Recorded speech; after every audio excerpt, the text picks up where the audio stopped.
A Revolução Francesa inaugura a Era Contemporânea.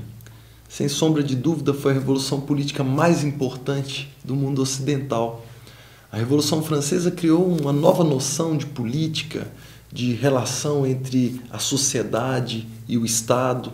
A Revolução Francesa trouxe para nós uma nova noção de justiça e, por isso, ela alterou profundamente a nossa forma de perceber o Estado, a política e as relações de poder.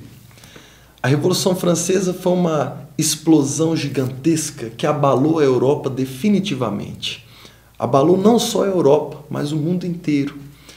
A Revolução Francesa, por ser essa grande explosão, obviamente teve motivações muito fortes. Se eu digo que essa revolução é uma explosão, eu me proponho nessa aula a explicar o barril de pólvora que gerou essa explosão. A França da segunda metade do século XVIII é paradoxal.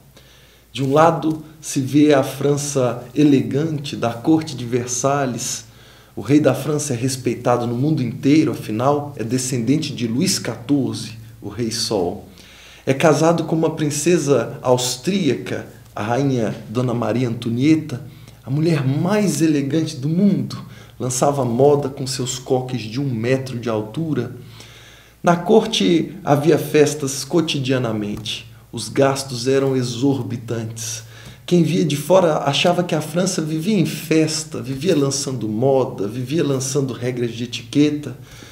Mas quem estava dentro sabia a verdadeira situação francesa. A França era um gigante de papel. Internamente, a crise afetava todos os setores da sociedade. Por dentro, a França estava apodrecendo.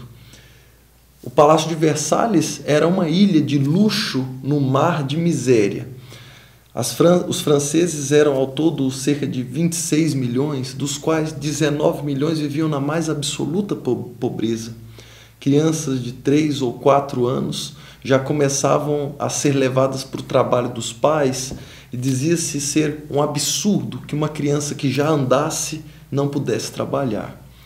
Essa era a França da segunda metade do século XVIII. Uma França que vivia crises em diversos setores. E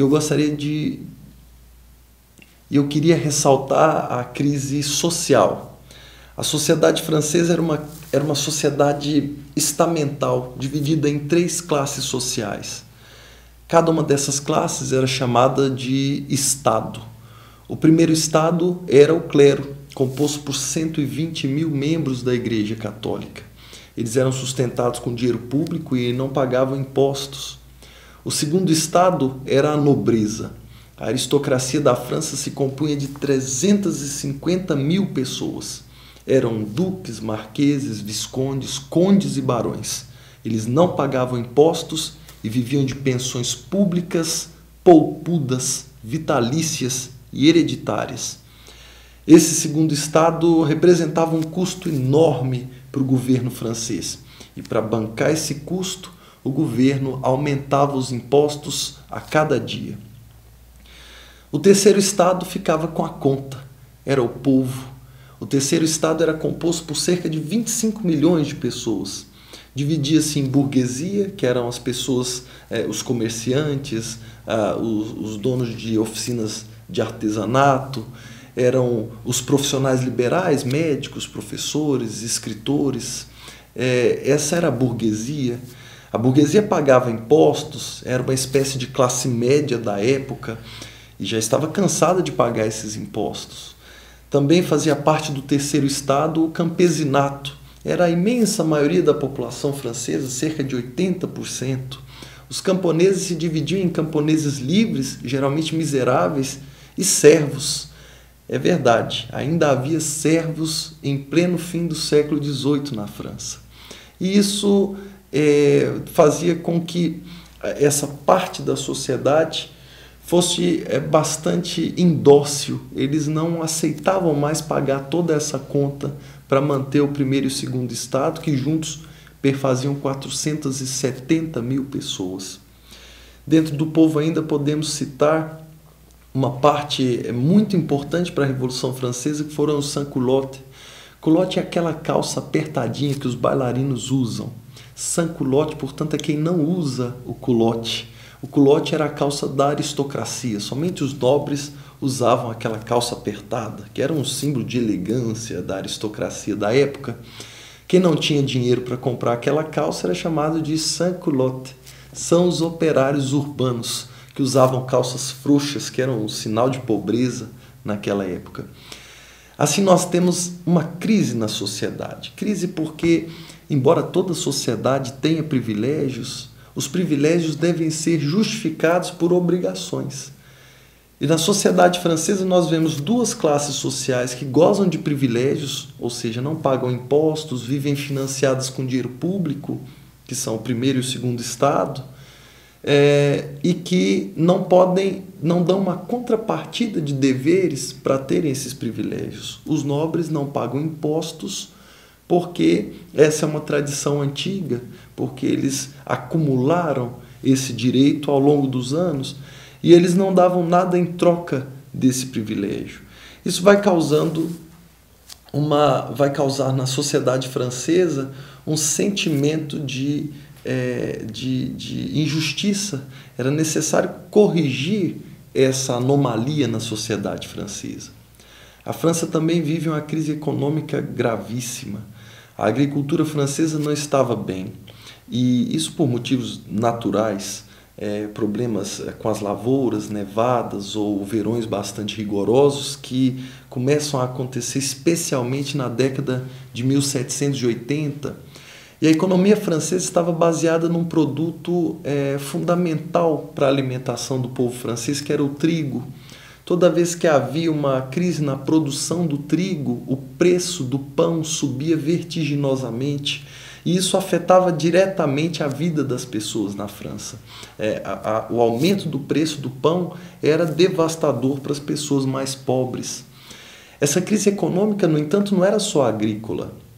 Havia uma crise na indústria. A indústria francesa já não era muito competitiva quando os reis da França decidiram assinar tratados desiguais com a Inglaterra. Esses tratados desiguais fizeram com que os produtos ingleses entrassem na economia francesa a um preço muito baixo. Os tratados diminuíam as tarifas alfandegárias francesas aos produtos ingleses e era comum encontrar produtos industrializados ingleses mais baratos do que os produtos franceses dentro da França. Essa distorção estava fazendo a indústria francesa beirar a falência. Há ainda uma crise fiscal. A crise fiscal era simbolizada por um déficit público inacreditável. O déficit público francês já atingia 78 vezes a arrecadação da França no reinado de Luís XVI. Déficit público acontece quando a arrecadação do Estado é menor do que o gasto do Estado, ou seja, o governo gasta mais do que é capaz de pagar. E quando eu digo que o déficit já correspondia a 78 vezes a arrecadação, eu quero dizer que se os franceses arrecadassem e destinassem a arrecadação inteira para o pagamento da dívida, eles levariam 78 anos para pagar a dívida pública. É essa a situação da França, essa é a crise fiscal. A França gasta demais.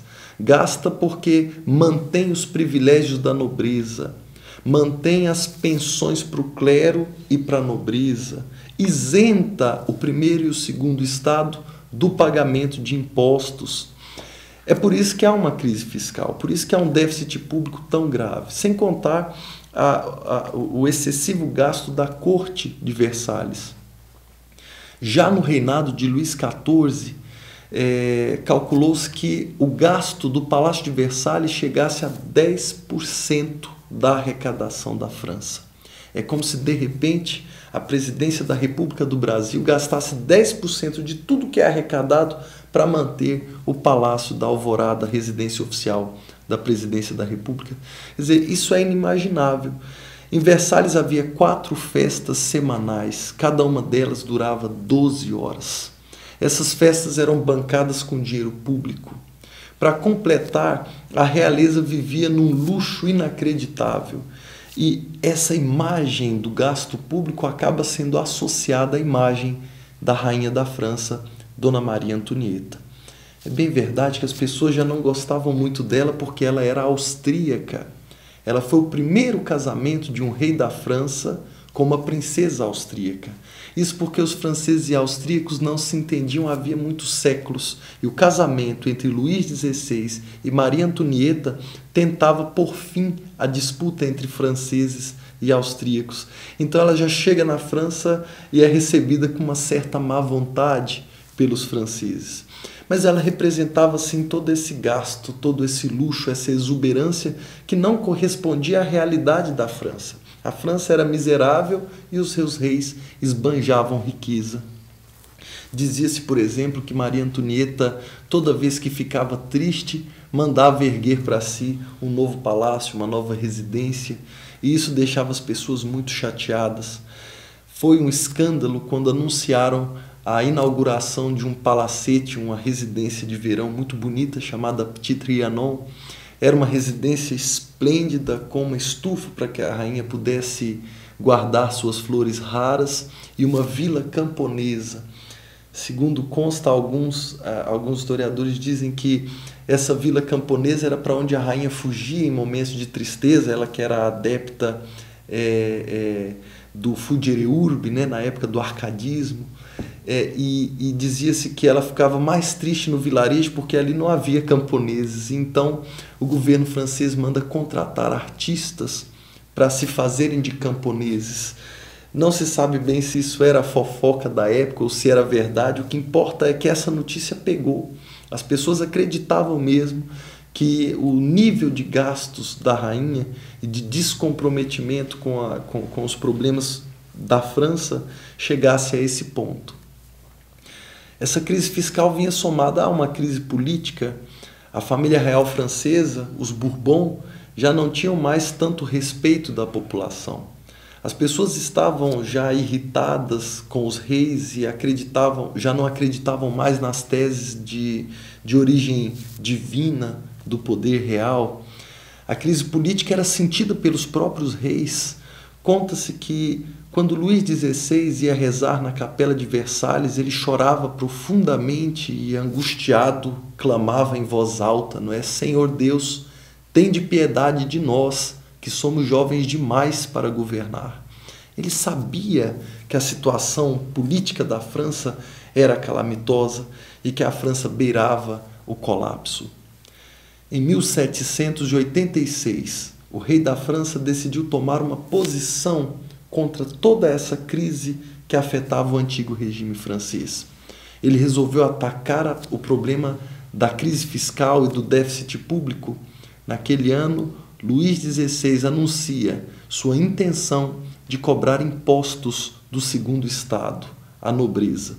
E assim, nós vamos ver o desencadear da Revolução na França.